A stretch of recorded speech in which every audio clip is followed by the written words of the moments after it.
Ça fait longtemps qu'on attend qu'il y ait des changements, des espèces de petits signaux faibles ou forts pour annoncer un monde qui bascule. Peut-être que c'est un des signaux qu'on attend, c'est-à-dire une ouverture de toute cette institution qui est Parole d'Évangile, qui quand même touche des millions de personnes et qui, d'après moi, et c'est ce que je regrettais et ce que je regrette encore des années perdues, entre guillemets, pour moi, dans cette église, c'est la déconnexion avec cette responsabilité qu'on a et l'impression qu'en fait on parle de deux choses différentes, alors qu'en fait on parle de la même chose. On parle de préserver le vivant et pour préserver le vivant, faut déjà l'aimer, il faut déjà être lucide sur ce qui est en train de se passer. Et je pense qu'aujourd'hui, on nous a offert une tribune pour dire la vérité scientifique de ce qui se passe.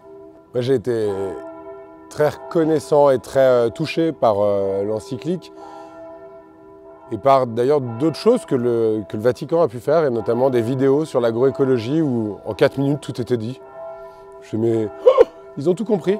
Ils ont tout compris. Que ne le diffusent-ils pas dans leurs homélies? Que n'en parlent-ils pas? Et les rares fois où je vais à l'église, à chaque fois, je sors un peu déprimé parce que je me dis, mais on est face à 600 personnes et il manque ce supplément de truc, ce truc où vraiment on fait le lien et où on montre que c'est systémique et qu'en fait, surconsommer ou manger de la viande ou prendre l'avion tout le temps, ou en fait, c'est pas chrétien, c'est un péché. Et aujourd'hui, moi, quelque chose qui m'a vraiment touché, et c'est pas de moi, mais c'est quelqu'un d'un infidèle et qui témoignait également et qui disait d'introduire le péché écologique et qui, très malicieusement, disait bientôt au confessionnal, on entendra « Mon père, j'ai pris 12 fois l'avion cette année ». Ouais, ça fait du bien de se dire qu'en fait, non, en fait, cette déconnexion, elle était juste là, elle était juste passagère. Et oui, la spiritualité, l'amour du prochain et de la terre est là.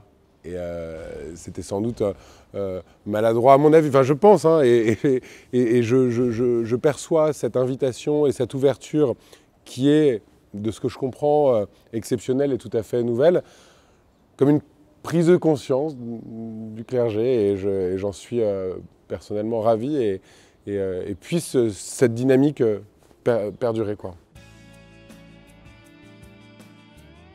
Moi, mon intervention, c'était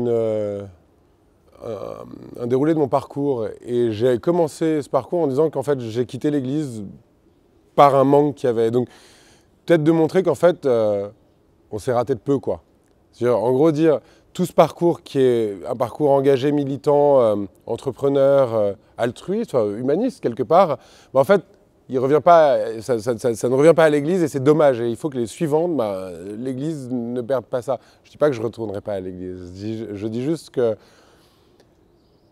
je cochais toutes les cases pour rester dans l'Église et pour mener en parallèle cette bataille, et que manifestement ça ne s'est pas fait, il me manquait quelque chose, Et donc voilà, et donc c'était un petit peu ça. Et bon, après, ce que j'aime bien faire dans les interventions, c'est toujours envoyer des grosses cuts sur les chiffres et sur la réalité qui est terrible quand on la regarde froidement,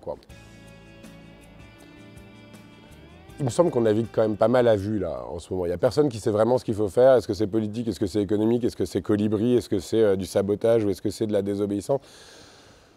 Moi, l'année dernière a été un moment assez fort avec les Gilets jaunes qui sont arrivés et qui, pour exprimer leur ras-le-bol et leur détresse, leur souffrance, n'avaient plus rien d'autre à disposition que leur corps. Et ils ont mis leur corps, avec un truc fluo, sur les ronds-points pour être visibles. En fait, je pense qu'aujourd'hui, beaucoup des citoyens sont un peu dans la même démarche. Ils disent, moi, je fais déjà tout ce que je peux, je ne mange pas de viande, je ne prends pas l'avion, mais ils font rien. Ils continuent à ne pas nous entendre, à ne pas nous écouter, à ne pas nous voir, à ne pas nous... Mettons-nous au milieu de l'espace public pour exprimer notre opposition à cette marche du monde qui va dans le mauvais sens. Et moi, j'aimerais beaucoup que tous les chrétiens, et dont beaucoup se sont retrouvés dans des manifestations à des dizaines de milliers pour soutenir quelque chose qui me paraît totalement absurde, mais bon, ça, c'est voilà, chacun ses combats, et voilà. Si au moins ils pouvaient venir et s'associer à nous dans ces démarches qui sont totalement altruistes, totalement désintéressées d'autre chose que de la survie de l'humanité, ce serait vachement bien. Et donc oui, venez. Et Raphaël Cornuténard, qui nous a conviés ici en organisant ça, a fait un rêve lors de la dernière marche pour le climat. Il disait, j'ai fait un rêve, j'ai vu 15 évêques et 300 prêtres dans ces manifs. Venez avec nous, venez, ça ne peut que réconcilier. Et le temps est venu de la réconciliation maintenant, vraiment.